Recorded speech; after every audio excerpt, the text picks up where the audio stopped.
All right, let's dive right in. Today, we're taking a close look at capsicum, a really fascinating remedy from the Solanaceae family. You know, getting to the heart of this one can be a total game changer, helping you make some incredibly precise prescriptions for your patients. So here's how we're going to break it all down. We'll start with the core metaphor, the ember covered in ash. Then we'll uncover the deep emotional trigger that sets everything off. We'll see how that pain shows up in the body, compare capsicum to its famous relative, and finally, we'll wrap it all up into a clear clinical signature that you can use with confidence.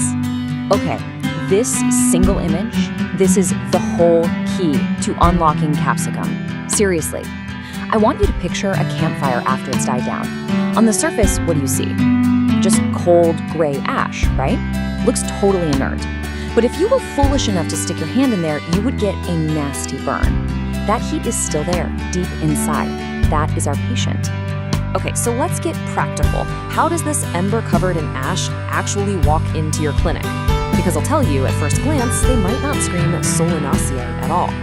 So the patient who needs capsicum often comes in complaining about their weight, maybe some compulsive eating, and they just have this deep, melancholic cloud hanging over them. You might see a bunch of metabolic issues on their chart. You see the ash, the slowness, the weight, the sadness, and it's so easy to miss the fire, that classic Solanaceae terror and rage that's just burning away underneath it all.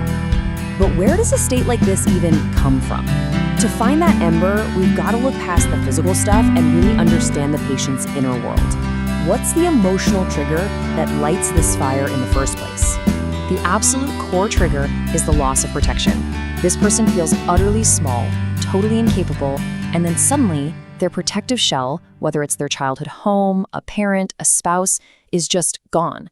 The world instantly becomes this terrifying, overwhelming place they have to face all by themselves.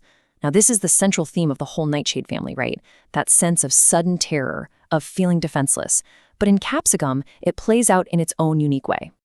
Now, this is where it gets really interesting because we have to talk about their nostalgia. Both capsicum and phosphoricum acidum can be deeply nostalgic, sure. But while phosphoricum acidum longs for past times of struggle and hope, capsicum feels this profound nostalgia for a paradise they never actually experienced. It's this deep longing for an idealized home, a perfect safety that was snatched away before they ever got to fully enjoy it. And this feeling is just incredibly intense. Get this.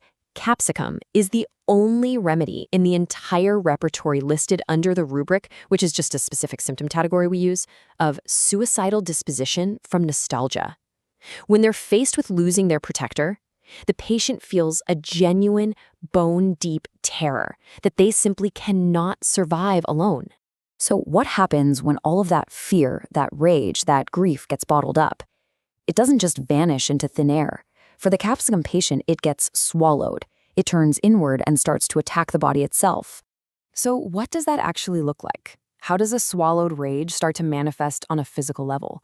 Well, it creates a very distinct and, once you see it, a very recognizable set of symptoms. So we see that flabby obesity and lethargy, that's the ash. But we also see the ember in the form of these intense localized burning pains. A burning throat, burning stomach, burning hemorrhoids, burning during urination. They develop these deep, destructive abscesses, especially of the mastoid bone behind the ear. And here's a strange thing. Despite having rosy cheeks, they're profoundly chilly and cold to the touch. The old masters had a great name for this, false plethora, where the person looks flushed and healthy but is actually weak and cold underneath. And this is one of capsicum's weirdest and most reliable keynotes. When the patient coughs, they get a sharp pain in a totally unrelated part of their body. The sciatic nerve, the bladder, their head. It's a perfect reflection of that internal state of tension, where everything is wound so tight that one little jolt sends shockwaves through the whole system. Okay, to really sharpen our picture of capsicum, let's put it side by side with its famous cousin, belladonna. They're both Solanaceae, but trust me, they express that core theme in completely opposite ways. Belladonna is a blazing fire. Capsicum is a smoldering ember. It's that simple. Belladonna is explosive, it's red, it's violent, it pushes everything outward. Its inflammations are acute and on the surface. Capsicum is contained, slow, and melancholic, pulling everything inward. Its inflammations are deep, chronic, and destructive. Belladonna explodes with rage. Capsicum swallows it whole. All right, let's pull all of these threads together. Let's consolidate everything we've talked about into a clear, actionable clinical signature that you can actually spot in your practice. So, mentally, here's your checklist. You're looking for that paralyzing homesickness for a past that never really was. You'll see a chronic sadness, this inability to really express emotion, but underneath it all is a deep, stubborn anger. And don't forget that acute panic that hits when their sense of safety is threatened. And then the modalities are what really confirm the whole picture. These patients are incredibly sensitive to cold and to drafts. They're stiff and feel much worse when they first start to move, but then they feel better once they get going. And crucially, they feel better from applied heat and while they're eating. Anything to stoke that little internal furnace. And look, if you ever see a case of mastoiditis, especially a deep, destructive inflammation of that bone behind the ear, capsicum needs to be at the very top of your list. It's almost as specific for this condition, a really powerful pathological marker for the remedy.